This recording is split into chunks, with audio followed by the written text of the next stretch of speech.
ভাই ভিডিওটা দেখে যান, 2 মিনিট লাগবো। ভিডিওটা ভালো লাগলে একটা শেয়ার মেরে দিবেন। ইম্পৰ্টেণ্ট কথাটো কি যে আজিৰ ডেটত মিয়াই যিটো যুদ্ধ কৰি আছে, মিয়াৰ যুদ্ধটো কিন্তু বেলেগ ধৰণৰ যুদ্ধ।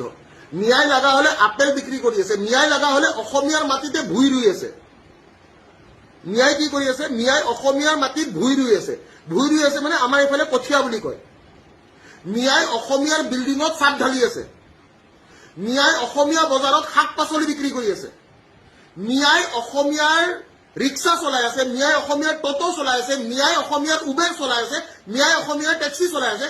মিয়া মেক্সিমাম জাগাত কি কৰি আছে? কৰ্ম কৰি খাই আছে। অসমীয়াখিনিয়ে কৰি কি আছে? What this Assamese people are doing out there. আমাৰ অসমীয়াই আমি যিমানখিনি কৰিব লাগে আমি কৰিব পাৰিছোনে? আমি একচুৱেলি কি কৰি আছো? আমি কেতিয়াবা নিজকে প্ৰশ্ন কৰি চাইছোনে? ভিডিওটা ভালো লাগলে একটা শেয়ার মেরে দিবেন, আর এরকম ভালো ভালো ভিডিও দেওয়ার জন্য আমার চ্যানেলটা সাবস্ক্রাইব করে রাখবেন।